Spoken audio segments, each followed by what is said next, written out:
Hey friends, and welcome to this week's episode of the U-Turn Podcast. This is your host, Ashley Stahl. I'm a counterterrorism professional turned career coach, speaker, and Forbes blogger, and I created the U-Turn Podcast because, let's face it, every now and again we realize that we're living life on autopilot and it's time to wake up and make that U-turn in your life. So prepare to go deep with some of the most transformational people I know, here to help you grow and upgrade your mindset, whether it's in work or love. Also, be sure to stick around for the end of every episode where I'm going to reflect on the conversation and offer actionable coaching insights to have a real impact on your life. In the meantime, we've opened up access to 3 free e-courses on uturnpodcast.com. So head on over there if you want to land a new job you love, find your purpose, or launch your dream business. All of these courses are totally free. All you got to do is head on over to uturnpodcast.com. That's YOUTURN podcast.com. Now let's get started with this week's guest. A big indicator that what you're experiencing is not good for you is your body. You don't feel good in the experience. I'll never forget, I worked with a lawyer, a woman, mid-50s. She was Harvard trained, brilliant, talented woman. Mid-50s, she said something to me after a few months of working together. She had a similar thing, going through a breakup, just so much pain. She was suicidal before we started working together. And she said something to me, and maybe after about 2 months of working together, she said, she had this beautiful epiphany, and she was so excited. She said, "Bryan, holding on to what isn't good for you just isn't good for you." Hey everybody, it's Ash here on the U-Turn Podcast, and I am just really loving the fact that we're going to switch it up this week, and instead of just talking about love, which we always can, we're going to bring a man on the show to talk about it, because I'm realizing I'm having way too many female love experts, and so I'm really excited to bring Bryan Reeves onto the show. He's a life and relationship coach, and he really specializes in helping people connect to themselves and intimacy as a whole. So we figured we could talk about setting boundaries in your relationships and 4 reasons why you may not be doing that and how to overcome that. So before I get any further, Bryan, thank you so much for being here. What's up, Ashley? It's an honor to be here. Yeah. Thank you. Yeah, please. Everybody listening, I was just warning him that this is my 5th call of the day and I'm highly caffeinated, so I'm sorry to you. I'm sorry to everybody that I sound like I had like 17 Red Bulls. It's very scary. That's all right. I feel it in my bones. I'm taking it on by osmosis. I got the nervous energy going, so this should be fun. Great. I've got a little I'm contagious. That's perfect. So I'm curious what you had kind of said before we started recording. You and I are very alike, so I'm curious kind of like what your story is in your career and in your love life that kind of got you to this point where I saw on your website you're called the Relationship Insight Ninja, which I think is really fun. I could always use that, so do tell. So I'm a 44 years exquisitely aged man, and thank you. And by the way, just if you're listening, it's Bryan with a Y. It's very important. My own sister still sometimes misspells that, but I was raised on the East Coast of the United States. I was raised to be productive, be outcome-oriented, get a job, take my place in society, just kind of, do the things you're supposed to do, I thought. And I did those things. I was good at math in high school, so I decided, I guess I should go study math in college, and I got an Air Force scholarship to be an engineer. And I learned immediately that I hated engineering in college, and also the military life didn't quite fit me for various reasons. But I ended up going active duty for 5 years after college.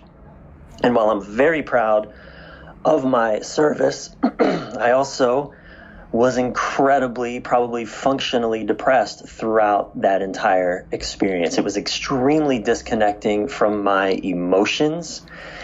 And, as particularly as a man, but woman or man, disconnect from your emotions and try to do intimate relationship. How do you think that's gone for me in the past? Yeah, wow. People don't even realize, right? Like, they think that they can just turn off the switch to not have to feel all the bad things, but it's like, it's one switch. You're either feeling everything or you're feeling nothing. What's your thought on that? Well, it's interesting you say that because when I got out of the military at 26 years old, I tell people, and it's very common for a man, I couldn't cry. But what's also interesting about that is I couldn't really laugh either. So I couldn't, I look at, and I work a lot with couples. And so a lot of times you have one partner who has a much wider range of emotions, but that means the good stuff and the so-called bad stuff, which I don't call it bad stuff, but just the stuff we want and the stuff we tend to not want. But, like my own sister, the same one who still doesn't really know how to spell my name, it seems, she would get so excited at a pair of yellow socks walking through the department store. And it always amazed me how excited she could be about yellow socks. Mm-hmm. And though she also was capable of feeling an agony, like a sadness, tears and pain in her experience that, again, I had access to neither of those extremes. And I think a lot of us, particularly men, but you women get this message too, that actually, emotional extremes are bad and we should glop all that off. I mean, I've worked with women who would tell me when they were children, their fathers would get angry at them for just laughing at the dinner table. It's crazy. I mean, what message is that giving young girls, but also, boys, again, we're all getting the same message. So I look at emotional expression as, authentic emotional literacy, I'll say, or emotional expression is the capacity of, yes, expanding out on both sides of the spectrum, your capacity to feel not just joy, but also sadness. And what is the thought like on drama, though, Bryan? Because Bryan with a Y. Because here's the thing. I think there's different ways people harness their masculine versus their feminine energy. And sometimes you can see someone who's very much in the active feminine, where they are having conversations and valuing intimacy and speaking up and making sure there's collaboration. And then on the other side, there's the passive feminine, where it's like an emotional mess, for lack of a better term. How do we navigate that? Well, first off, if you're on a dating app or just in a conversation with someone and that you're considering dating and they say, I don't want any drama. Yeah. Run from that person, because essentially what they're telling you is, I cannot handle discomfort, and which means when this gets uncomfortable, as all relationships will, I'm out. I love that, because I think when people say, I don't want any drama, they're already on the vibration of drama just by saying that, I know. It's true. Try to say that in a like a really fairy tale sweet voice.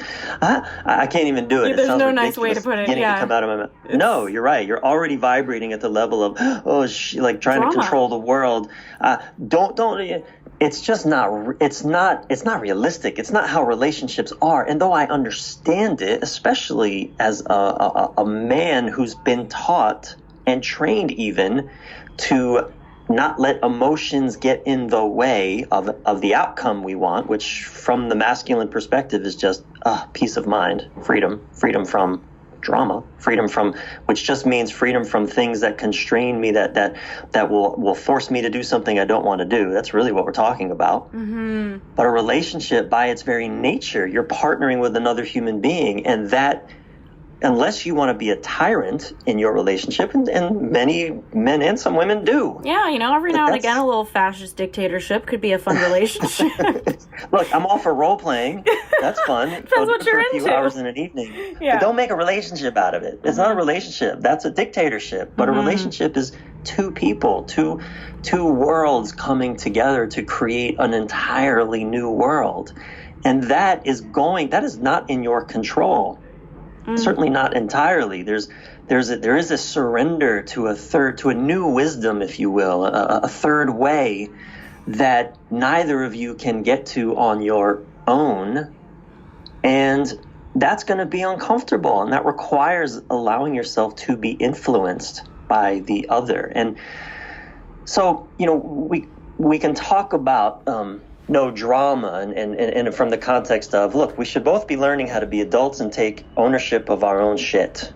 Mm-hmm. That's for sure. I don't want to be with a partner, and I'm not. I'm over 3 years with my fiance, Sylvie Kukassian, who's an amazing woman, and she, a marriage and family therapist. You can imagine some of our conversations. Yeah, I'm imagining.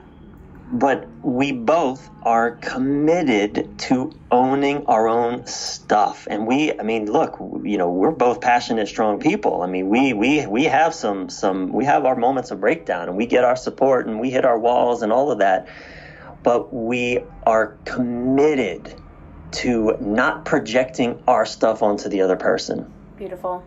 But it doesn't mean it's easy, and it doesn't mean it doesn't come without some, citrus fruit thrown onto the floor and exploded. That's my I call it my anger yoga. I do anger yoga, where when I get really triggered and I'm carrying a lot of energy in my body, one of the things I like to do is grab some citrus fruit and go out on my patio and just smash it on the ground, because it's, it doesn't hurt anybody. It's fun to move that energy through my body, and it's very refreshing, so that when I'm really triggered, I can just move through it and come back and be present with my partner. Well, they say when life gives you lemons, you make lemonade, and there's many ways to do it, Bryan. So there you go. I make grapefruit juice on my perfect. patio.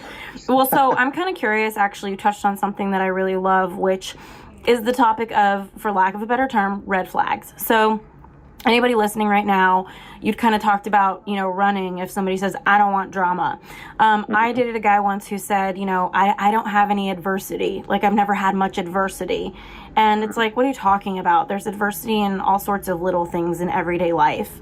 And so it kind of felt like that person for me was a little bit checked out. And so I'm kind of curious for everybody listening, like, how can we pick up on certain emotional indicators that somebody isn't really available, or what red flags can you kind of point to, kind of like that snippet where somebody says, I don't want drama? Yeah, well, that's a really great question, a big one at that. And one of the things that, particularly when I'm working with women, one of the things that we do a lot of work around is being able to feel your own body, so that, see, one of the mistakes we make, and this is why we ignore a lot of red flags. In fact, I'll ask this question a lot when I'm working with a woman who a couple years have gone by, been in a relationship, maybe going through a breakup. I'll say, when did you first know, like in your being, when did you first know that this relationship, that this man this wasn't going to go well? I don't care how many years go by, pretty much the answer is always first or second date. Gosh. So what happens? And so there's two things at play here. There's your brain, there's your mind, there's your stories, the outcome that you want. I want this to work. Oh, this whatever, story, reason. I want this guy is the one, or could be the one, and we all do it. I mean, it's so human. Hell, I do it. Not anymore, kid, fiance. But there's that, mind stories, outcome. And then there's what the body's telling you. The body in any moment is either opening or closing, or in other words, when you feel safe, this is another conversation, another question that I'll ask women that are really in that, and men too, in this search for, like, really yearning for a partner. One of the questions that I love the most is, how do you want to feel in the presence of your ideal partner? How do you want to feel in the presence of your ideal partner? Or how would you feel? And what that opens up, that most of us never really consider, is that the body knows that the body has wisdom. The body knows when you're in the presence of someone who is really being authentic and kind and gentle. In other words, you're safe with that person versus you're not safe. And it doesn't mean you're not safe physically, but just, emotionally, the person you're with is not, as you said, like you said, they're just checked out. And just speaking in sort of this direction, when a man is checked out of his own emotions, you can be sure he is not going to be checked into yours. Yeah. It's funny. I feel kind of like almost like this question of how do you want to feel also can be paired with what qualities or what ways of being make you feel that way, because like, for example, I feel safer when people show up on time, and if people don't show up on time, like, it hurts the trust, or I start to feel a little bit like, I don't know, like a disconnect from the person. So I think it's also just, I love what you're saying. Like, how do you want to feel? And then maybe taking it further to explore, like, what kind of person makes you feel that way? Like, what kind of qualities bring that out in you? Or what kind of actions bring that out in you? So that's really beautiful. Anything else that you have to kind of say about that? Well, it's not an exact science. I mean, there are, we have a lot of our own wounds, our own fears, our own stuff that is going to come up even in what could be a wonderful relationship. That's why I'm a big fan of getting support, of working with a coach, working with a therapist, but somebody who can help you really process what's coming up for you so that you can develop clarity of sensory experience, what's happening in your body, so that you can discern between your own kind of trauma or wound response, your trauma response, which has nothing to do with the person you're in front of. And likewise, also, sometimes you might feel really good with a man who is not emotionally present because dad wasn't emotionally present and is familiar. So, I'm not one of those coaches or teachers that says, trust the body, just do whatever the body tells you, follow your bliss, your heart, I mean, yes, it's like my coach put it really beautifully. He's a man who also teaches a lot of very, very being sensually awakened to being intimate with your own body, which as he defines, his name's Steve James, incredible coach and man, and he defines intimacy as feeling what is there to be felt. I love that. And feeling what is there to be felt. It's also just like, tuning into my body. It's like sometimes it wants 14 cupcakes, but it's not good for me. So exactly. The body isn't always the best compass. Yeah. You bring that to what he calls the table of advisors. Your body doesn't run the show, but your body has to have a say. Otherwise, you're going to get yourself into an experience, whether it's a job or a relationship, that is going to make you physically sick. And you have 4 reasons why people don't set boundaries. And the first one's about worthiness, which this is my favorite topic. You're so right. You and I do have a lot in common. So I'm curious, like, what do you have to say around people's worthiness as it relates to why they're not speaking up, why they're not setting boundaries in their relationships? Yeah, well, healthy boundaries are essential to a healthy relationship. That boundaries create safety. They create clarity. They make your authentic generosity possible. I mean, there's only good things come from having healthy boundaries. Yep. But we don't do them when in our own mindset, and again, the messages we get from childhood, from culture, everything saying you need something else to be whole and complete. You need a partner to be whole and complete. That whole story, where we live with the fear that we're not worthy of what we want. I'm not good enough. I don't deserve it. And what I have is all I deserve, and frankly, I don't even deserve that, I'm pretty sure. Well, I think a lot of people also get tripped up in the relationship space because they want things that maybe they don't have yet, or they're not embodied yet, or maybe they want somebody who's different than them, and that person isn't embodying the things that they bring to the table. So I think there's a whole school of thought around, like, don't ask for something you're not willing to be. And I think there's some confusion. So I'm curious kind of like around worthiness and asking for what you want. What are your thoughts on people who... You know what I mean? You know what I'm getting at? Yeah. Well, let's be clear about something. We all want someone different than us. Yeah. In intimacy, we don't choose. That's why we don't date our best buddy. Not at first. I mean, that person can evolve to be our best friend, but that's not who we choose to be intimate with. Yeah. We choose someone who is quite different from us, typically. Sorry, what was your question? How'd you frame that again? Just kind of curious about, like, I think a lot of people, when they talk about asking for what they want, there's like this school of thought that says you can't ask for somebody to be something you're not able to do yourself or be yourself. Right. And I think ultimately, like, some people are looking for something different, and maybe there's a woman who doesn't want to be the career partner. Maybe they just want a relationship where they have the kids and don't have a career, stuff like that. You know what I mean?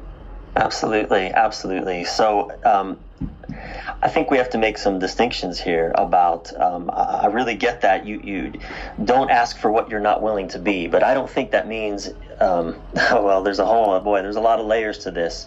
But I think how I experience that more is I can't expect a love that I'm not willing to offer. Okay. I can't expect a respect that I'm not willing to offer. That's great. I can't expect an attention that I'm not willing to offer. So I think that question, it's more from a space of who are you being, not what are you doing, not what's your job title in the world or what but who are you being? Who are you? And this is why that question that I asked earlier, how do you want to feel in the presence of your ideal partner, I think is so powerful because, a lot of us, and I probably did this 3 or 4 times through my life, made lists of what I wanted. And those lists were always pretty ridiculous when I look back at them because they were the things that anybody would fucking want. I want her to be kind. I want her to be attractive. I want her to be, nice to kids. I don't know, silly things that just were kind of obvious. And I used to want an ambitious woman, a woman who was this, and especially when it came to like who she is on the outside, what she does, boy, that was always a slippery slope. I love that. And I think that, so number one, people don't set boundaries because they're afraid that they're not worthy of what they really want. And then number two, you said that they're afraid of losing what they have. I think this is so good because there's so many women in my life where I'm noticing that they're not in a partnership that's flowing. They're not in a partnership that happiness is the default setting. And even if there's work to do, it's like most of the time it feels like a struggle when I'm watching them. And so I'm curious about this fear of losing what you have, what it's really about, what it looks like, and what are some indicators that you are afraid of losing what you have. And there's certain things that, maybe in a partnership, it's like this isn't healthy for somebody. Yeah. Well, again, I'll come back to the body. A big indicator that what you're experiencing is not good for you is your body. You don't feel good in the experience. I'll never forget, I worked with a lawyer, a woman, mid-50-ish, mid-50s. She was Harvard trained, brilliant, talented woman. Mid-50s, she said something to me after a few months of working together. She had a similar thing, going through a breakup, just so much pain. She was suicidal before we started working together. And she said something to me, and maybe after about 2 months of working together, she said, she had this beautiful epiphany, and she was so excited. And she said, Bryan, holding on to what isn't good for you just isn't good for you. I love that. I love common sense. I so good. Died. Right? Coming from a Harvard-trained lawyer, I couldn't have said it more simply and perfect myself. But the simplicity of that, holding on to what isn't good for you just isn't good for you. Well, how do you know it's not good for you? Yeah, that's what I was about to say. That's, I think, where people get stuck is they think maybe that they're quote-unquote growing and they want to spiritually bypass the responsibility of being honest with themselves and saying this doesn't work for me. And so instead, they convince themselves, God knows what, that they're growing, that this is good for them. So how do we kind of get connected to what is good for us and what's not? Yeah, that's a great question. I think because, look, growth is uncomfortable. It's gonna hurt. You're gonna do some suffering, no doubt about it. But using a relationship for growth is a terrible idea. Using a relationship for growth is a terrible idea. You're gonna grow. A good relationship will command you to grow. But using it to grow is a very, very bad idea. So does that mean seeking out a challenge, or does that mean like making it okay that it's painful? Like, what do you mean by that?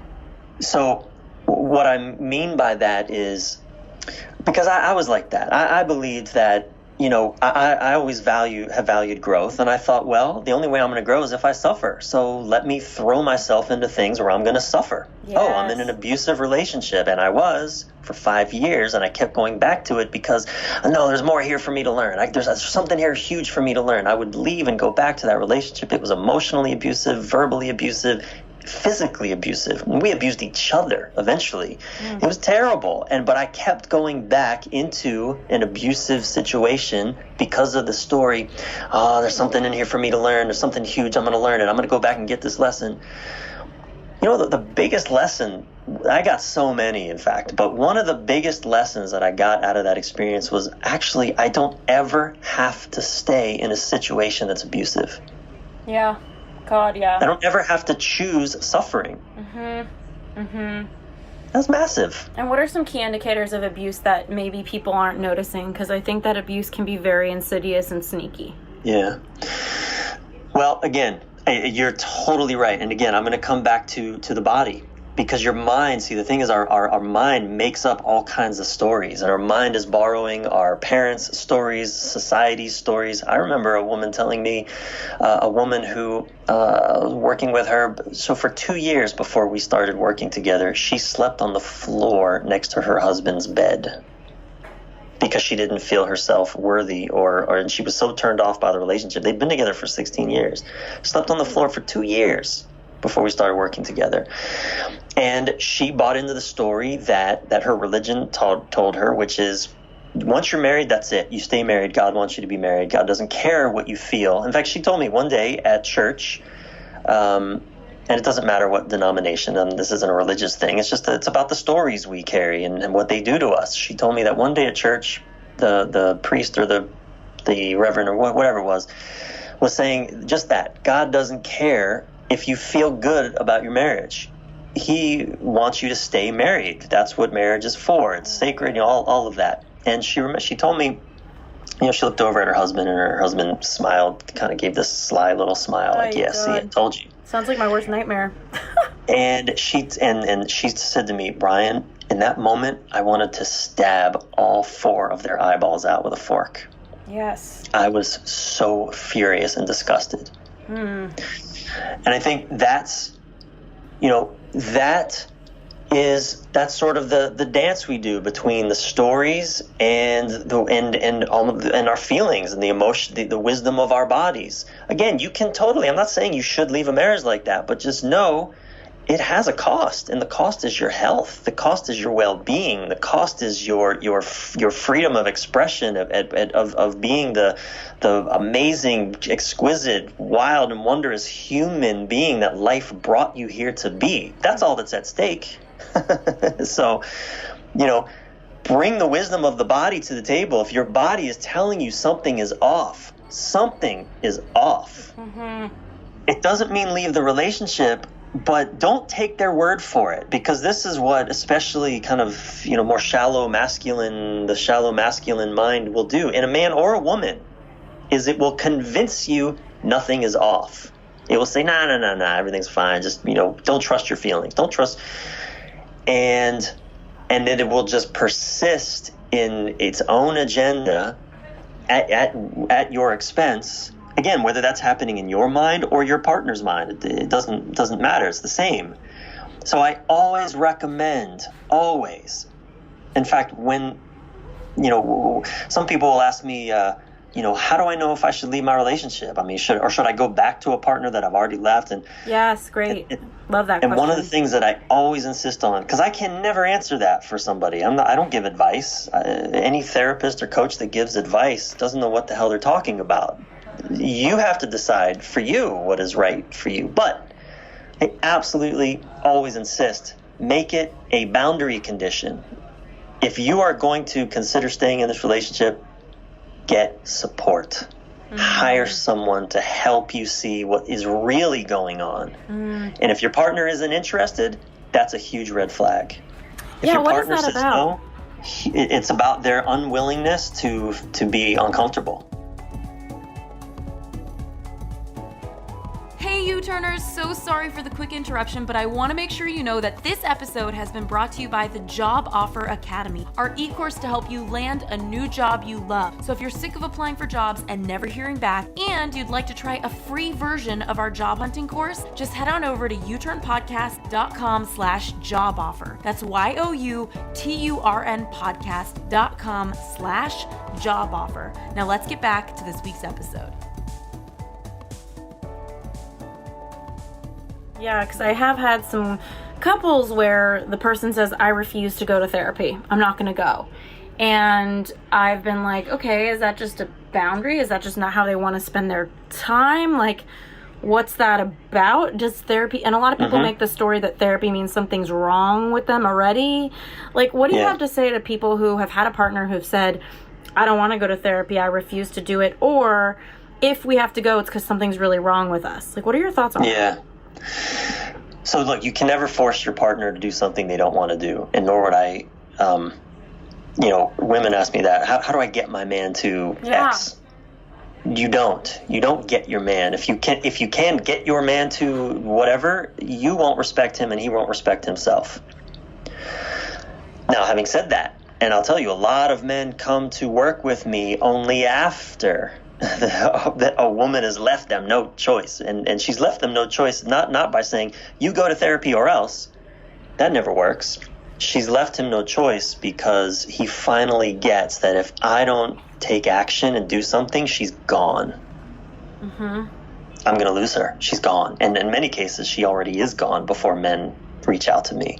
But I have a couple coming to me this weekend to do a weekend intensive with me, which is not inexpensive. And they've been together 40 plus years. And the man is, of course, he's the one initiating it, and he's paying my fee for this 3-day intensive weekend with me.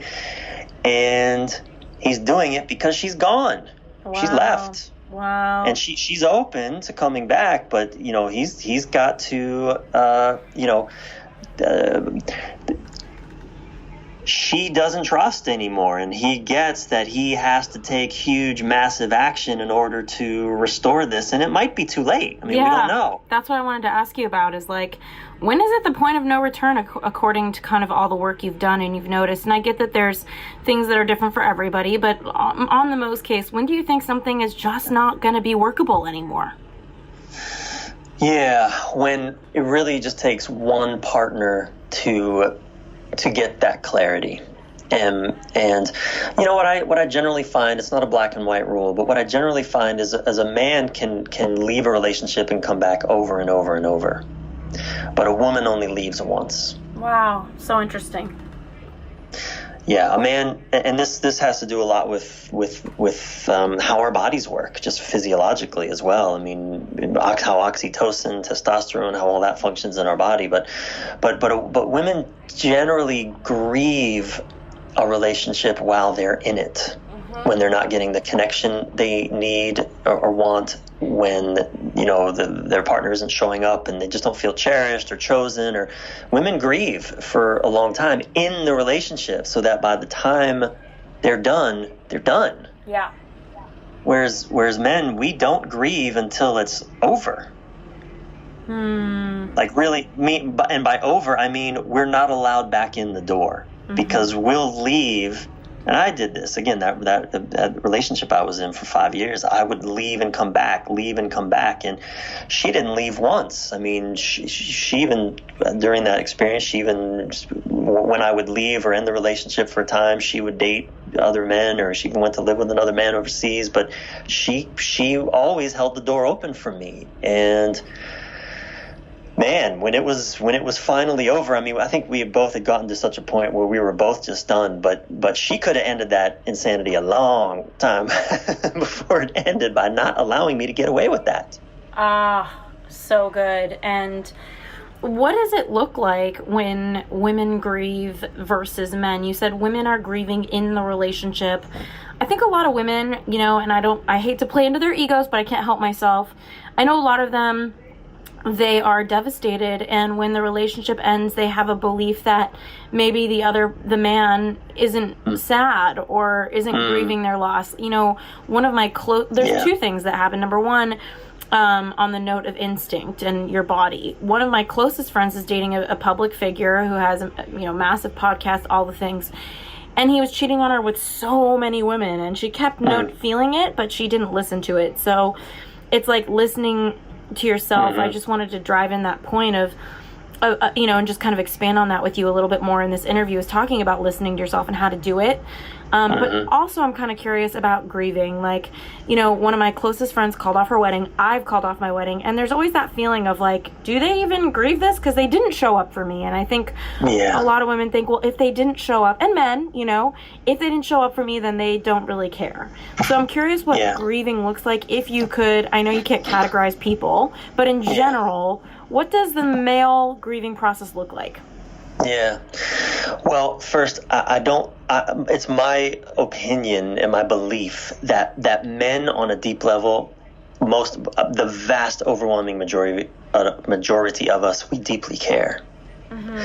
It's just that caring is buried under mountains of programming that don't allow us to either be vulnerable or share our emotions or I mean, I remember, again, just in in grade school, it was like to like a girl was such an icky thing. Like, you're not supposed to even like a girl. And that, that was in grade school. That continues into high school. Don't be pussy whipped was the common phrase. I didn't even know what the hell that meant. It brought up a weird visual, but I got the point. The point is, don't let a woman own you. Okay. And so we carry that into adulthood. This, don't let her get the best of you. Gosh, I mean, this is such a fascinating. Yeah, it is. Well, I don't want to go down. There's lots of rabbit holes here that would be fun, but I don't want to go down them. I love a good rabbit hole. Whatever you want to go down, I'll go with you. I remember, I was in a college fraternity, and just a few years ago, I went to a reunion of all my college brothers, and these guys are heavy drinkers. Lots of alcohol, can't even be in a room together unless alcohol is present. And alcohol is very feminizing. It gets men in our bodies and our emotions. It opens us up. Oh, hey man, I love you, man. That whole thing. Yeah. But what was fascinating to me is as I watched, I remember one night. We went out to a bar, there's 40 of us guys. It was a great time, but of course, drenched in alcohol.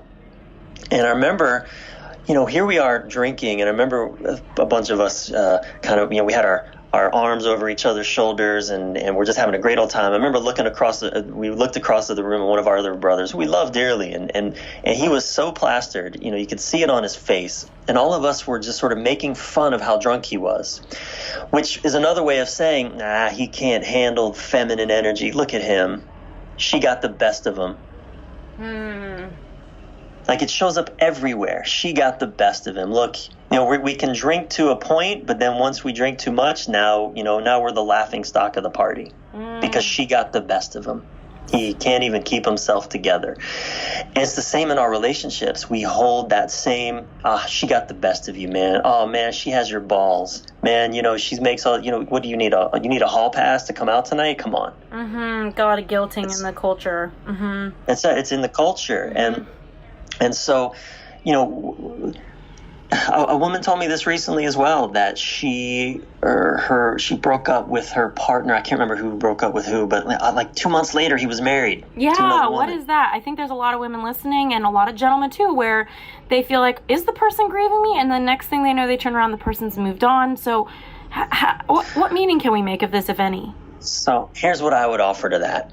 We are so good at avoiding our pain, at not grieving. In fact, I just wrote a blog about the importance of us men to grieve and how we don't do it and how it matters. And, it affects our intimate relationships. So look, I can't comment on a personal, on one relationship or one experience, but when we don't grieve, which means we don't really allow ourselves to let go of what was and feel the sadness of letting go of what was, there's no possible fucking way we can fully be with what is coming or what is. Totally. Part of us, that we can mask it and we can pretend we're okay, but that will catch up to us. It does. We do get outed, or we continue to live a very shallow existence, and we may get married, but we won't be very connected. Gosh, I love this because I think I resonate. I know it's true, and I'm curious, kind of in the dating realm, as well as in the relationships and breakup realm, like, is there anything that you would describe, and I hate to ask this, but as typical for grief? Because I know that, in the women who are listening, who are dating, maybe they broke up with Tim or Todd or whoever his name is 3 or 4 or 5 weeks in, and it was going somewhere, and then it died. So I think a lot of the times women kind of feel bummed, like they're sad, and I think there's a genuine curiosity for the other gender or the other brain, really, because I know that our brains are wired differently, of how they process grief, if at all. So I'm curious what thoughts you might have based on somebody who, I know you've worked with a lot of men as well, and so I'm curious kind of what you see. Yeah. Well, I think grieving is it's a similar experience, and grieving is different from mourning, by the way. We don't talk about that, but grieving is the process of the body feeling what it's feeling and not bypassing that. But and grieving is sadness. It can be anger. It can all kinds of stuff can come through in grieving, and I don't care if you've been together for 4 years or 4 weeks. There's a sadness that happens, and it's okay it's not just okay, it's healthy. And even for men, but again, we are so not practiced at this. We're so not taught that it's okay or even appropriate. In fact, just the fact that I had to say that, whether 4 years or 4 weeks, because most men would go 4 weeks, man, that's nothing. Jesus, dude, get over it. Why were you ever under it? Get over it. There's so many women out there, whatever. Again, it's just another way of not processing grief. And so, I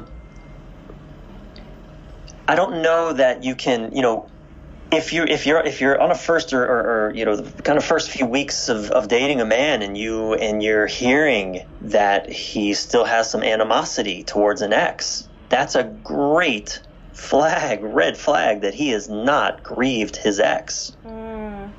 If he's still sort of telling the stories of what she did to him or how awful she was and he may not do it a lot, but it's one thing to share your past experience with someone as like, yeah, this happened to me, I went through that, it was like this, I learned that. It's like one thing to sort of share it for where there's really no emotional charge.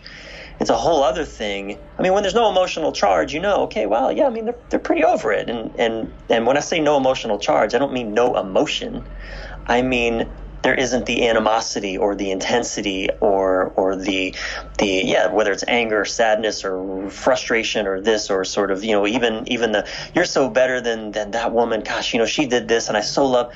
Well, that's a weird way to frame things in a new relationship, and it's probably evidence that they haven't let go of that person. I love that. That's so helpful. And I'm also curious, kind of going back to how to set boundaries in your relationships. Number one, you said you're afraid you're not worthy of what you want. Number two, you're afraid of losing what you have. And obviously people are afraid of losing what they have because they don't think there's something better. And number or that they're not, deserving, whatever the reasons are. Number three, you said you equate boundaries with selfishness. And this is so interesting to me because I think a lot of people do make it mean that because they want something, they're selfish, or because they can't do something, that they're wrong. So I'm curious kind of to help somebody listening right now to identify themselves in this, like, what do you have to share about that? Yeah. Well, remember, boundaries create safety. Think of it like a bandage, even. If you have whether you have a wound, and if you want a wound to heal, you have to put a bandage on it. That's a boundary. That's one example of a boundary. It won't heal if you don't put a bandage over it. So those tend to be those kinds of boundaries can be a little bit trickier because someone who doesn't share that wound won't understand why, for example, why it's not comfortable for you if they talk to their ex. If they're friends with their ex, for example, you might have no problems being friends with all your exes because you've never been cheated on by someone who was friends with their exes, or whatever that may look like. And whereas your new partner or your partner may have had a really bad experience being betrayed, and so that's the possibility that here it is, it's in my face again. And they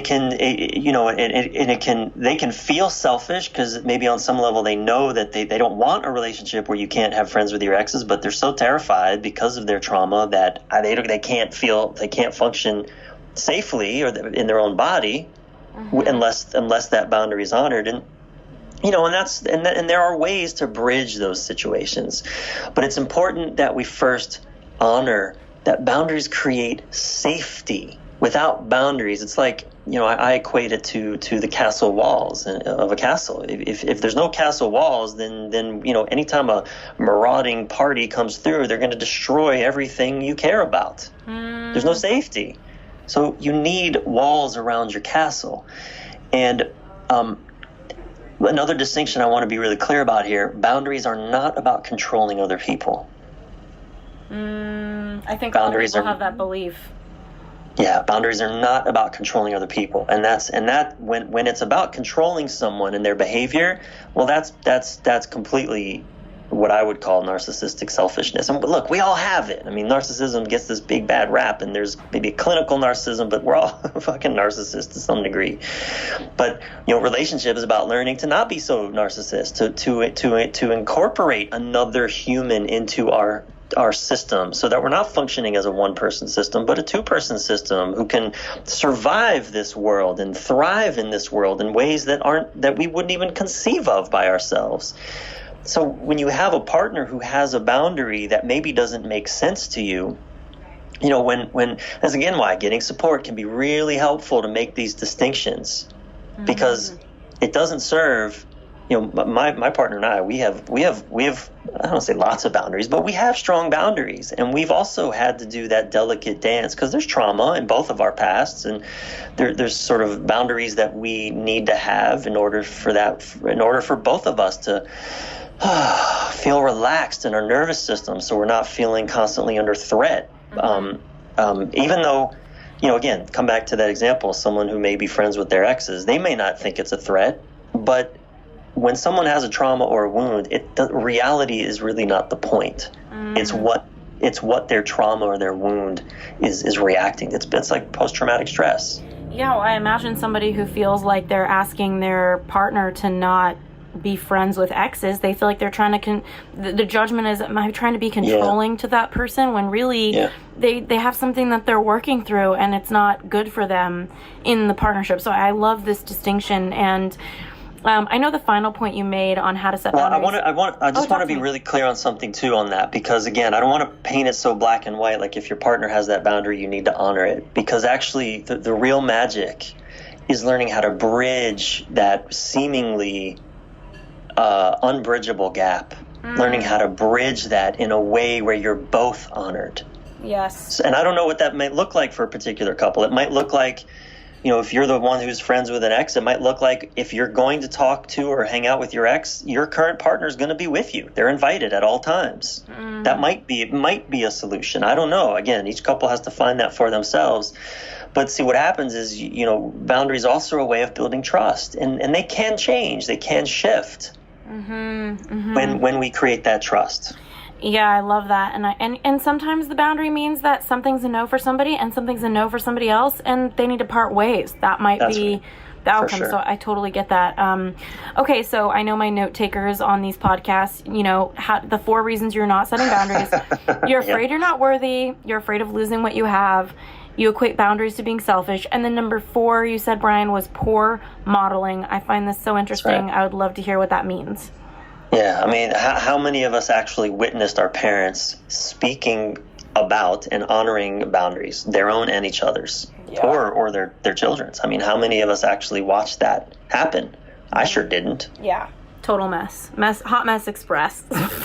Hot mess express. I like that. I don't like it, but I like it. I get it. Hot mess express. I mean, if we don't see something modeled, it's exceedingly difficult to act it out as adults. Doesn't mean we can't learn, and of course we can learn, but we're basically playing out our parents' programs. We're either doing what our parents did, or we're doing in reaction to what our parents did. Like, I'm never going to be like Dad was. I remember a woman I worked with. She was actually the other woman when we started working together. She was the other woman to a married man. Wow. And that man, so the story went, was in a completely dead marriage, but he was committed to the marriage because they had kids, and he was not going to not do what his dad did, which was not be at home a lot.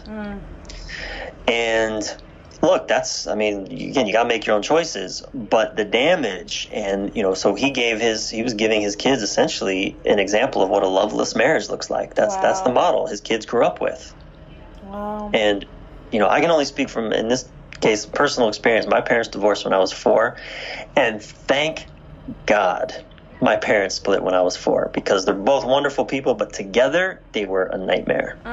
Yeah, there's so many beliefs, I think, in today's society about staying together and that being what's best. But, it's so interesting to see what that models. And I would encourage anybody listening, and I'll do some post-episode conversation about this, which is, like, what was the environment you grew up in, and what did you take on from it? What did you think to be true? So helpful. And I know you said there's one thing people can do when it comes to setting boundaries. So what is that magic? Because I'm sure everybody listening is like, well, I've got some boundaries to set. Yeah. Well, my partner, Sylvie Kukasi, and I, we created a whole boundaries program, which you can find on my website. But the one thing that I would urge you to just start getting clear about, and I language it as the distinction between requests and requirements. I think you pointed to this earlier in this conversation, but the difference between requests and requirements, where most relationships come off kilter, is we pretend our requirements are requests and our requests are requirements. I love that. So nobody knows what the hell's going on, what's real and what isn't, and it's just a shit show. Yeah. So the distinction is basically a requirement is essentially, this is what I need to experience to feel safe in this relationship. And you don't need anyone else's permission. It's your requirement. And a request is, I would like to experience this, but if it's not happening, well, I'll work with my own discomfort around that. Ultimately, is what that means. It means here's my request. I don't know. Maybe the request is I want to. Look, it's a requirement that we speak once a day. My request is that we might text each other throughout the day. But I'm not going to leave the relationship if we don't text throughout the day. But my requirement is we have one good connecting conversation a day. Right? What happens where we kind of come off the rails is that request of talking throughout the day. It's not really a requirement. It means we're not going to leave the relationship, but we act as though it's a requirement. So we keep complaining about it or being upset about it or being bothered by it, rather than doing our own work to either reformulate it. Oh wait, this is a requirement. Yes. One conversation a day doesn't work for me. Right? But that's a whole different conversation from, I'd really like to hear from you more during the day, and why don't you do it? Why isn't this work? All of that stuff. I mean, men and women in the heterosexual context, we connect differently. Yeah. We connect differently, and that's not a bad thing. It's okay. But when we expect the other to connect the way that, if I expect my partner to connect the way I connect, it's not going to work at all, and vice versa. But we can bridge, and we have learned. In fact, that example I just gave you really comes out of an early conversation we had just a month into our relationship, where I was on the East Coast. I was in New York, and she was in L.A., and I was traveling there for work a lot, and I would only, if she's 3 hours behind, I'd only call at the end of the work days. I didn't want to wake her in the morning, and I thought, well, everything's great, isn't it? We had a good conversation last night, and so I figured everything's great. And after a week of that, maybe, she told me very clearly, look, I don't like not hearing from you. And I don't know what's happening. Are we still okay? Like, what's going on? And she said very clearly, I really need 2 contact points every day, at least for now. That's good. And what's that? That's great. Like, way to speak up. Absolutely. And it wasn't a demand. It wasn't a, you need to do this. It was just an honesty. It was that's the distinction. She wasn't trying to control my behavior. She was honoring herself. And it was an invitation. You could label it that way. Boundaries are an invitation, not a demand. But it's how people hold them, right? Like, some people are going to hold them, and maybe the recipient is holding it like it's a demand, but that's their work. And if they're not willing to take a look at the fact that you're making a request or you're setting a boundary, and they're making you wrong for it, I think that that's also such a great invitation to take a look at the dynamics you have. Because I think some people Absolutely. aren't afraid to set boundaries, but the person they're dating isn't able to receive it, which is just, a whole nother indicator. But I love this. Absolutely. Request versus requirements. And God, it reminds me of that meme, like, quick question, what the fuck is going on? It's like Yeah, it's like, oh my God, I can think of like 3 flings I've had with men in Colombia that I could have used this with. So helpful. Okay, so where can everybody find you and continue to learn from you? This has been so awesome. Yeah, absolutely. Thank you. My website is Bryan, again, Bryan with a Y, Reeves, REEVES.com, BryanReeves.com. And my boundaries program is there that, again, I did with my fiance, who is my greatest teacher in boundaries. Women, listen to that, please, because she stands and has stood since the beginning. That first few weeks, she stands for her boundaries, but in a way that is so honoring and respectful. And so it always comes off as an invitation to me, which it ain't always comfortable. But it's always, always powerful. And it's how we grow, as an invitation also, not an obligation. So the Boundaries program is there, bryanreeves.com. I have all kinds of free blogs. I wrote a blog called Choose Her Every Day or Leave Her that's been read by 30 million people around the globe. It just seemed to touch such a heartstring in humanity, and that blog is on there. It's Choose Her Every Day or Leave Her. I love that. Lots of good stuff there, yeah. Thank you so much for being here. This was awesome. Yeah, thank you so much, Ashley. My pleasure.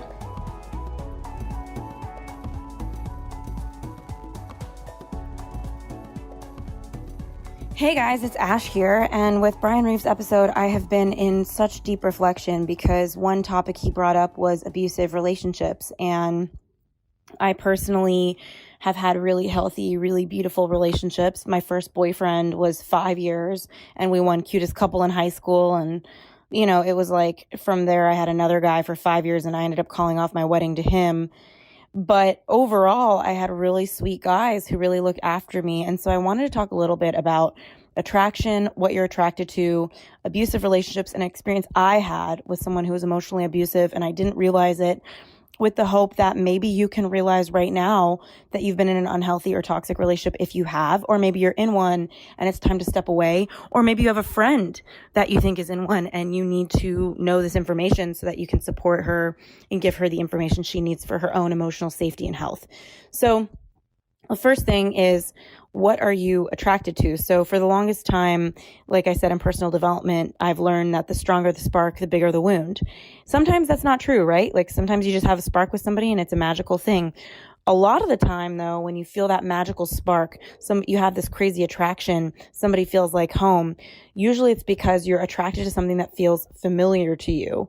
And usually it is not from the best place. And this is just psychology. So usually we're attracted to somebody who mirrors back our unmet needs with one or both of our parents. So if your dad wasn't present and he was always busy, maybe you keep being attracted to guys who are always really busy or workaholics, or, women, if you're a guy listening to this, same thing. If your mom wasn't very nurturing, maybe you're attracted to, men or women that are not nurturing.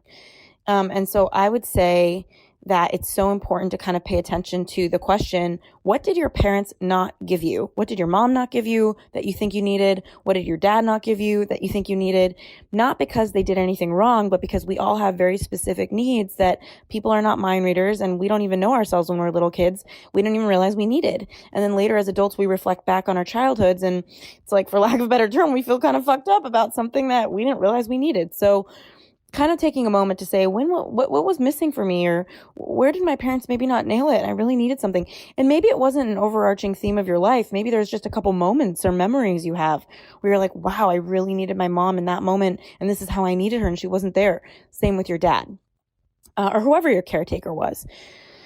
And then from there saying, is this showing up with the people I'm attracted to, or even with the partner I've committed to? Because a lot of the times it shows up in a different way. So in my case, my dad was always really, really anxious. He lost a lot of money when I was a little girl. He lost his company.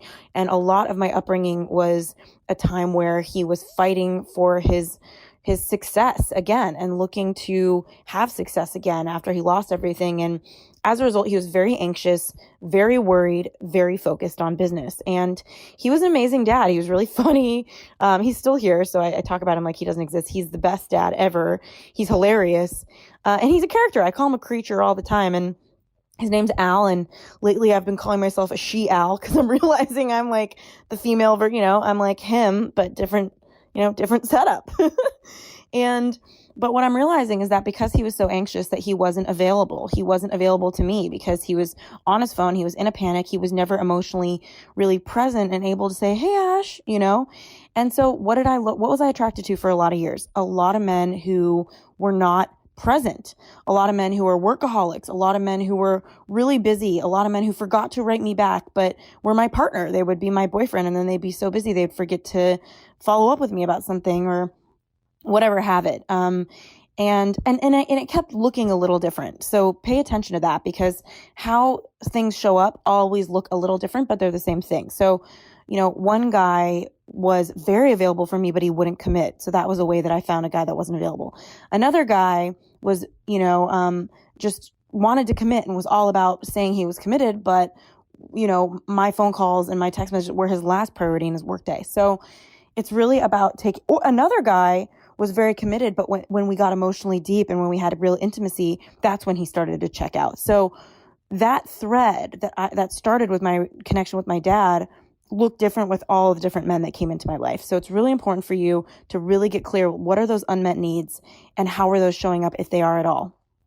And then paying attention to when you have that magical chemistry and spark with somebody, where is it coming from? Because I knew a woman who her dad abused her and physically abused her. She ended up with physically abusive boyfriends. Why does that happen? Why does the guy who has a mom who's an alcoholic end up with a woman who's an alcoholic? Because, or a man, depending on his sexual preference, because we attract what's familiar to us. What's familiar feels whole. It feels like home unless we look at it. So, I ended up, after calling off my wedding to a really, really good guy, in a relationship with a guy who it was a toxic relationship, and I didn't realize it, because in the beginning he was very loving. We had a huge connection. He was really funny. He gave me a lot of things my last relationship didn't give me. He was, really successful and capable in his career. So I admired him. I looked up to him. But the closer we got to each other, the more he would pull back. And the way he pulled back started to feel very toxic. It looked like him saying, I need space, and not telling me how much space he would need. Next thing I knew, he wouldn't call for a few days. And then eventually I'd go through so much heartbreak that by the time he'd called, I was so sad. And I would ask him, why do you need this many days to get over this? And he would circle back to me and say things like, well, it's because of you. So he would blame me as to why he needed that much time. So one of the indicators I learned, and eventually I realized that I think he had narcissist personality disorder, but who am I to really diagnose him? I'm not a doctor. I'm not a therapist, but I read the books and I was like, holy shit, this relationship was 45 out of 50 bullet points. There's a book about narcissists I believe it's called Why Is It Always About You? And it was about narcissism. There's another book called The Emotionally Abusive Relationship. So if any of these signs are happening in your relationship, I just hope that you do some reading or talk to a therapist or talk to your friends. One sign is that you're afraid to share with people about your relationship. So because, and there's a fine line. One is because you don't want to air your laundry and disrespect your partner. But another tipping point is that you don't want to share because you realize that your friends are going to tell you that that's not good and that that's not acceptable. So it's really checking in with yourself about why you're not sharing. Another sign for a toxic relationship is eggshells. You feel like you're tiptoeing. You're afraid to say something because you're afraid you're going to lose the person. You don't feel safe to communicate. Another sign is that when you do communicate, it ends up being your fault and that the situation becomes worse. That's a really, really big one. So if you do share something that hurts your feelings, they make it about you. They make it that you did something wrong, you're doing something wrong, versus being apologetic or trying to understand you or trying to communicate with you. Another sign is that they try to take a lot of space and they don't communicate with you about how much space they need. According to therapists, usually much more than 24 hours starts to tip into toxicity, where it's like days and days and days. Another sign is blame, or another sign is somebody who the closer you get, the further they want to be from you. So these are just some of many signs of an unhealthy relationship. But ultimately the result is what you want to pay attention to. When I was in that unhealthy relationship, I started to feel less and less myself, but I wasn't willing to admit it because I really loved the guy, because we did have a connection. Nobody's all bad or all good, but it doesn't mean that they're ultimately good for you. And that's what's so important to pay attention to. And it's really hard to let somebody go when it's a toxic relationship, because what happens is that your brain actually becomes addicted to the cycle of a toxic relationship. What happens is you have really high highs and really low lows. And that's another sign of a toxic relationship, is the low is so painful, but then the connectedness that comes after it is so deep. So these relationships are roller coasters, and there's a toxicity to them. I remember having like a huge blowout and so much pain. And it was always followed with like a lot of apology and like connection and wanting to see each other and a lot of love. And it felt like so connected after that. And I started to notice that the more connected we got, the closer we were around the corner from that person blaming me for something, needing space from me. And it was so painful. And ultimately, when I started reading about it, I learned that that your brain literally gets a dopamine hit from the closeness in the same way that you're addicted to a drug, and that the trauma of the space and the pain and the roller coaster being followed by that dopamine hit of love becomes addictive. So pay attention to that. Pay attention to your relationship dynamics. Who am I to tell you what to do? I can only speak from what I've learned. I definitely don't share with you from being a wise old owl, but I did learn from it. And I was in that relationship for 7 months, and I remember getting out of it and telling at my annual checkup, going to see my doctor, getting some blood work. And she said, you seem a little off. What's up? And I said, I just broke up with this guy, and it was like a roller coaster. And I've never been in a relationship like that. I've always had these like even keeled, stable, wonderful guys that just ended up not being a match for me. And I'm learning to get to know myself and pick the right person. And yeah, I just realized in retrospect, like that this relationship, and I started talking to her about it, and she took off her glasses. And in this moment, I realized something really powerful. She looked at me and she said, "I'm so proud of you for getting out of that." And she said it with tears in her eyes. And I knew she had been through something similar. And she said, that is so hard to get out of those relationships. Sounds like a toxic relationship. I don't know if you've realized it yet. She recommended some books to me. And she said, "I'm so proud of you for getting out of that. Those are so hard." And the amount of acknowledgement she had for me made me realize how many people are in toxic relationships. There's a book called The Sociopath Next Door about how 1 out of 25 Americans right now are a sociopath, not meaning that they're serial killers, although a lot of serial killers happen to also be sociopaths, but meaning that they don't feel their feelings, that sociopaths can't even feel their feelings. So really interesting stuff to read about. I highly recommend picking up a book about narcissism, about sociopaths, not because you need to go on a rabbit hole about it, but because we are surrounded by them. And you might work with a narcissist who's always blaming you. You might be dating one. Your mom might be one. Who knows? But it's so powerful for you to understand them. So really personal after episode conversation. I felt like it was worth sharing because I know a lot of you have gone through this. And of course, it's always easier to share your quote unquote failures when you're on the other side of them. And I feel very much like I am on the other side of this relationship. And, I don't know, I'm at that point where I understand that people who treat people like that have a lot of shame, a lot of darkness that they need to work through. And so I send him a lot of love. I send him a lot of good energy. And I hope that he heals from that, because I don't want other women to go through what I went through with him. And I trust that if they do, that there's something that they're supposed to learn, and that's their spiritual and life curriculum and journey that they need to learn from. So I love what Bryan said about how a lot of people buy into the belief that relationships need to be super painful to grow. You can grow in a beautiful way. It doesn't have to be painful. You can have connected communication and grow. You can have a few tiffs and grow. I just don't think growth needs to be the most painful, miserable thing in the world. And to me, if it is, it's a sign to me of a toxic relationship. But that's me personally. Anyway, I would love you to hit me up in the DMs. Disclaimer, I know you guys will, and I'm not an expert on this, but I can share my experience with you. And this really hits a strong place in my heart because I really love this guy, and it was really confusing to realize how toxic he was for me. I think we live in a world in personal development where it's like, oh wow, you need to look at what's up with you and grow yourself. But it's like sometimes the other person's just bad for you, and other people just bring out the worst in us. And that was definitely the case with this person. So I hope my sharing serves you. I hope it supports you, and I'm sending you all the love.